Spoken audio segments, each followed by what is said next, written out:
Hi, I'm Douglas Mason, President and CEO of Magnum Gold Corp, MGI and the TSX Venture Exchange. A 2015 drill program on the LH property intersected several high-grade gold intersections, including 11 meters of 20.66 grams per ton gold. Additional drill targets on the LH property have been identified by a 2018 drone airborne magnetic survey to further evaluate a pyrrhotite-enriched gold-bearing system. Please visit our website at magnumgoldcorp.com. Welcome to the Goddard Report. Comments made on the Goddard Report and TalkDigitalNetwork.com are an expression of opinion only. Here is Jim Goddard. My guest is award-winning investigative reporter Bob Mackin, the publisher of TheBreaker.News. Welcome back to the show, Bob. Thank you. Bob, the CEO of the BC Lottery Corporation has called in a spin doctor to help deal with the scandal surrounding money laundering. What's the deal behind that? Yeah, some documents I received via Freedom of Information from BC Lottery Corporation shows that they had a double whammy earlier this year. They had some big stories about the ongoing money laundering scandal with BC casinos that were published by Global News and W5 on CTV. Really gaining more national attention, more national spotlight being paid on British Columbia in late January and into early February about the ongoing money laundering problem at BC casinos. And the documents I got show what was going on inside the executive suites at BC Lottery Corporation around the time as those stories were getting ready to be aired, and how they were trying to anticipate what was going to be reported on by both Global and CTV, and how they were using the services of National Public Relations. Now, the Lottery Corporation has its own communications department, which is pretty well resourced, but I guess they don't think that they have enough people in there who have crisis communications knowledge, and right now they really are in a crisis. They've been in a crisis for a couple of years as these headlines have piled up one by one through various media outlets. Even the Breaker.News, we've reported on problems at BC Lottery Corporation, at the provincial government, and in the casinos. And we've seen how the authorities have connected the dots here and shown how the casino money laundering, where you have whale gamblers from China who are going to casinos to launder drug money at the casinos, and that money is also making its way into the real estate market. And unfortunately, drug money also is ending up in deaths of British Columbians through the opioid problem. This is all connected, and it's been called the Vancouver model by an Australian academic. Well, I wanted to find out what was going on as CTV and Global were getting ready with these stories earlier this year, and that's what they were doing. Jim Lightbody, the CEO, and some of his other executives at the BC Lottery Corporation were talking amongst themselves by email, and every time something happened along the way, they would say, oh, we're going to consult or call National PR. We're going to tell National Public Relations about this and get their advice. That shows you that there's a problem inside the Lottery Corporation that has only gotten deeper. I haven't seen this kind of correspondence earlier. This has been going on for a couple of years, and the senior managers, senior executives at the Lottery Corporation all seem to have kept their jobs, even amid this major scandal. But if they're going to get extra advice from an outside public relations agency, that seems to indicate that the stakes are even higher than we think. Should they keep their jobs? It seems like they were asleep at the wheel, or at least ignorant of what was going on. Well, that's a very good question, because back in mid-2000s, there was a scandal at the BC Lottery Corporation about the integrity of lottery tickets. Lottery tickets were being cashed by some retailers, and there was essentially some fraud going on. There was a report done by the ombudsperson, and that report found some serious problems in the integrity of the lottery products that the Lottery Corporation was offering, which is what led to the sign your ticket and put your name and address and phone number on the back of the ticket programs. And when that report came out, the board of the BC Lottery Corporation fired the CEO, Vic Polschuk. He left with a sizable severance payment, the lottery corporation had to eat that, but that was much less serious than this case here, where the lottery corporation has been found to be part of this evil ring. Whether it didn't do enough on its own to try to properly secure casinos and make sure dirty money was coming in.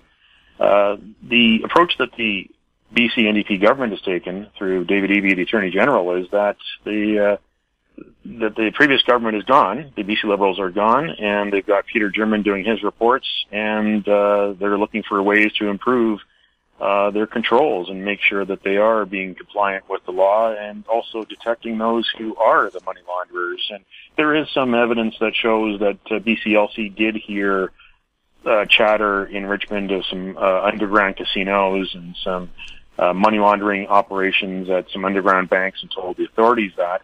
But there is also an mounting body of evidence that shows that the BC Lottery Corporation was complicit in this with the BC Liberal government, with Mr. Mike DeYoung when he was the finance minister, and doing whatever they could to try to enable more Asian whale gamblers who wanted to bet six-figure sums. They did this because they wanted the casino partners' profits to increase, and they also wanted the BC Lottery Corporation bottom line to look even better every year at the end of each fiscal year, because the more money the Lottery Corporation brings in and puts into government revenue, under the BC Liberals, their thought was then the less likelihood they'd have to raise income taxes. And they'd make things look better than they actually were. Well, when the NDP came in, we found out that that was really just a falsehood, that they were allowing money into casinos on that basis, and that money was coming from parts of the economy and going to other parts of the economy where it shouldn't have been going. So there is definitely an argument to clear house at the BC Lottery Corporation. The NDP has cleared house basically on the board. There's a whole new board of directors than there was when they took over in 2017. But right now, the same executives are really running the show, including Jim Lightbody, the CEO, Brad Gameray, a former cop who is running the casinos, and another vice president is Rob Croker, who's a former vice president of security at River Rock Casino, as the money laundering situation was escalating. For some reason, the NDP government seems satisfied with this executive group.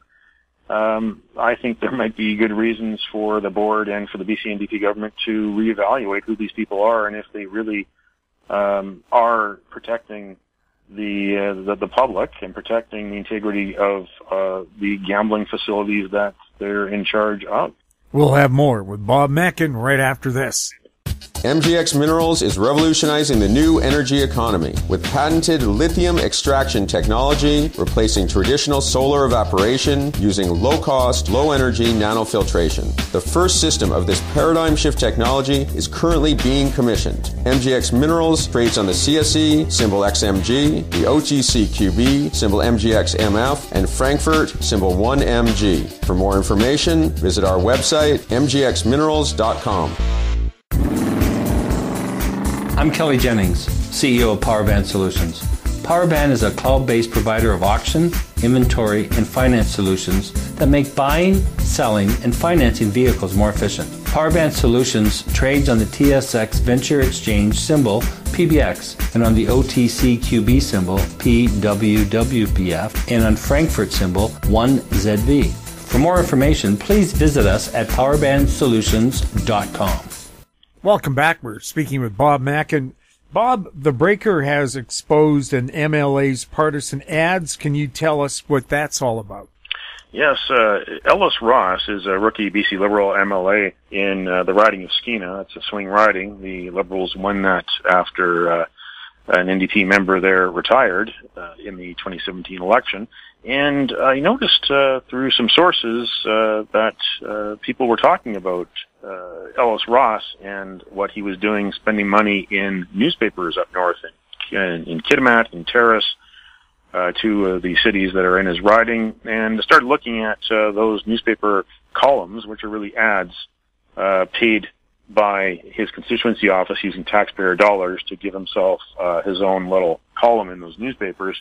And the messages he was putting out in those columns / ads paid by us were partisan. And if you look at the rule book, there's a handbook online for MLAs in British Columbia. It says that the money that they are entrusted with for their constituency offices is to offer nonpartisan services, and they're not supposed to be communicating messages in paid media on to denigrate a political opponent or to promote the party to which that member is a member of.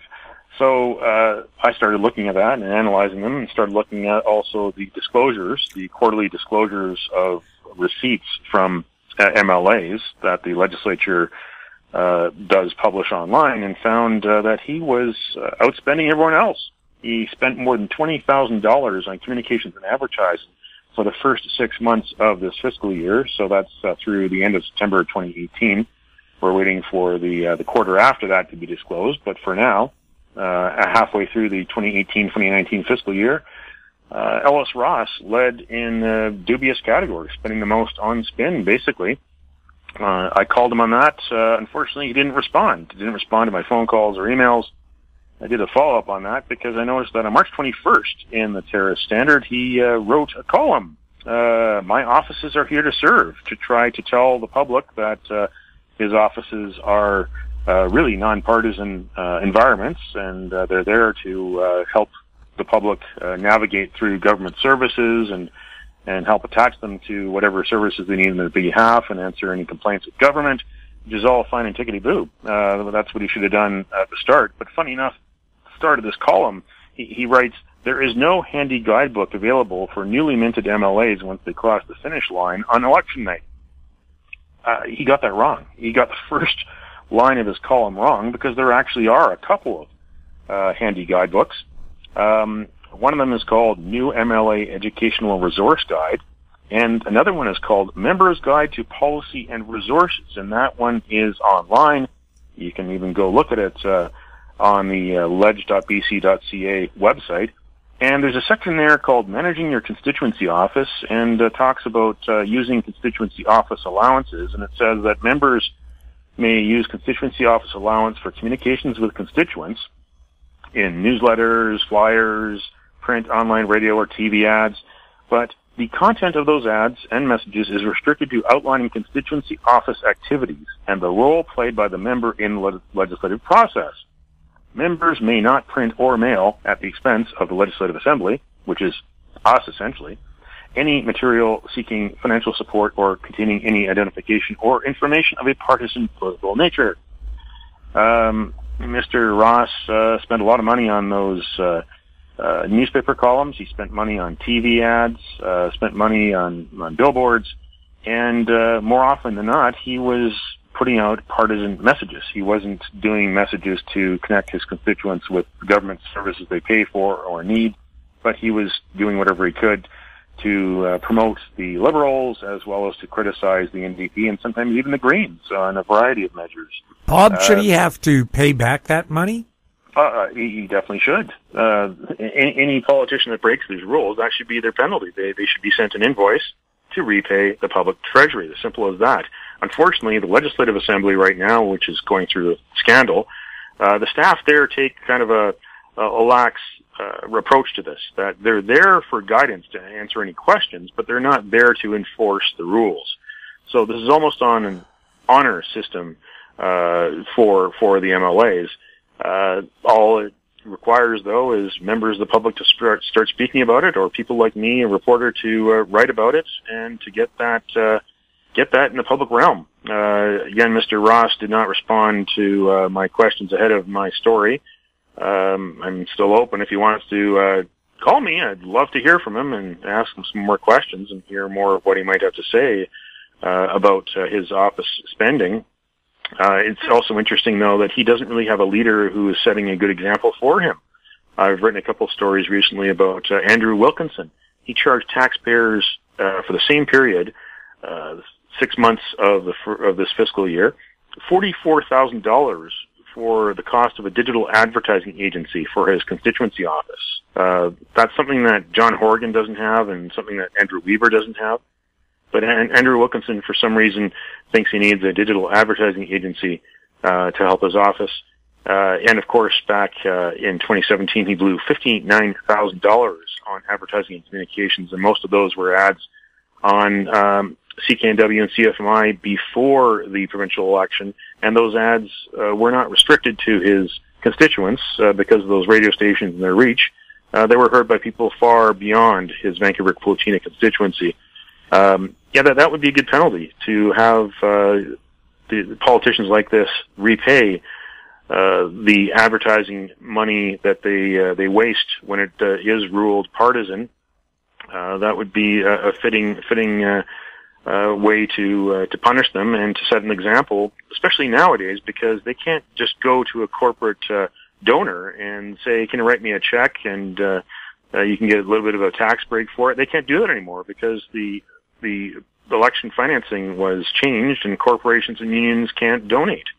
So that would be a good way of dealing with it. But we'll see what happens as the Legislative Assembly Management Committee wraps its head around these kinds of issues in the wake of Darryl Pluckas's report back in January that exposed corruption and waste within the office of the clerk and the sergeant-at-arms, who are still both suspended and under police investigation. We'll have more with Bob Mackin right after this. Hi, I'm Douglas Mason, President and CEO of Rainy Mountain Royalty Corp, RMO on the TSX Venture Exchange. Rainy Mountain Royalty Corp is a Canadian-based mineral exploration project generator. The company currently holds multiple property interests in Ontario with joint venture partners and is seeking further joint venture partners for other drill-ready properties in our portfolio. For more information, please visit our website at rmroyalty.com or call me at 604-922-2030. Don't miss out. Stay informed. Receive the HowStreet.com weekly recap with thought-provoking podcasts, radio, and articles delivered to your inbox. Sign up for the HowStreet.com weekly recap on our homepage at HowStreet.com. Welcome back. We're speaking with Bob Mackin. Bob, has the judge expressed frustration with the media circus surrounding the Meng Wanzhou case, the Huawei executive wanted by the U.S.? Yes, Associate Chief Justice Heather Holmes was presiding over a very brief appearance on Friday of last week. Meng Wanzhou was not there, and there were a handful of reporters in courtroom 55, and they were almost not there because this was announced at the last minute. We get a daily email if we're accredited to be reporters to cover the courts in British Columbia, and that tells us what's going on in the courts that day. And in this case, it was such that she was hearing an application from the defense lawyers from Meng Wanzhou about they're trying to get digital images of what is on her phones and devices. And so she granted that application so that the RCMP would have to hand over these digital images. But after she was finished dealing with that application, she had a few words for both the lawyer for the Crown, the federal Crown, and the lawyer for Meng Wanzhou. And she was mentioning that essentially the court is under stress. Whenever Meng Wanzhou appears at the courthouse, it attracts big crowds of media and big crowds of curious onlookers. Most of them are mainland Chinese, whether they're visitors to Vancouver or they're residents of Vancouver, people that want to see the most powerful businesswoman in China, someone who is an heiress to a vast fortune, who is the daughter of the founder of Huawei, the biggest multinational corporation from China, the biggest telecommunications company in the world. Whenever she's in court, there's a lot of people there who just want to see her, who knew about her before her problem last year when she was arrested at Vancouver International Airport. And so that's placing stress on the court's resources with court sheriffs who have to marshal the crowds with worries about security, with noise, with special reminders to people not to take photos inside the courthouse. and also to deal with the many reporters who want seats in the courtroom in order to report on the proceedings. And Associate Chief Justice Holmes said that her attendance seems to attract an enormous amount of attention. Vast number of people attending the courthouse, as they're entitled to do, but she said it does place considerable stress on the court's resources. So she suggested that both sides of the equation talk amongst themselves and try to figure out some suggestions on how to ease the burden on the courthouse so that it does not overwhelm the other work that is happening within the courthouse when it happens. And she was quite emphatic that she was not expressing a view on the subjects, but simply anticipation of further appearances. The next one will be May 6th. And she also mentioned it may have been difficult for Meng Wanzhou herself as well. So we'll see what happens, how the courts respond to this. The most recent hearing was in courtroom 55, which is half the size of courtroom 20. The courtroom 20 was the venue for her bail hearings, her hearings when she was incarcerated last year after being arrested at Vancouver International Airport, and they were able to pretty well marshal the media that needed to be there as well as the public. And they also had, for those who couldn't make it into the courtroom because there was an overflow lineup, there were TV screens and audio speakers outside so that people could, outside the courtroom in the hallway, at least follow along the proceedings as they were going on. And I thought was very well handled. Unfortunately, when they did have the more recent hearing in courtroom 55, because there was another matter in courtroom 20, they didn't really scale down their plan. They didn't really have a plan. They just let anyone in who was there, first come, first served, and didn't give any preference to the accredited media. And there were reporters who were even left outside and couldn't hear it because there were no speakers outside courtroom 55. I think they dropped the ball there because they had it pretty well handled in December for the bail hearings. There have also been protesters, one side of the equation or another. Some for Huawei, promoting Huawei and promoting the interests of the Chinese government. Others who are against the Chinese Communist government. In fact, more recent hearing, there was someone outside on the street who burned a Chinese flag. So it's people from both sides of that equation, attracting a lot of media attention, and they're trying to figure out a way to soften the stress on the courthouse. And I think where this is probably going is when the actual extradition hearing starts, which could take weeks, if not months, of hearings. I think there will probably be an application by a major media outlet to televise or webcast the proceedings. That is allowed in British Columbia. It's not like it is in the United States, where everything is, in some states, everything is televised or webcast. Here, it's on a case-by-case basis, and essentially, if the plaintiff and defendant, or the Crown and the defendant's lawyers, if they both agree, it can be televised or webcast, then it's up to the judge to set the parameters for that. And I think that's probably what's going to happen here.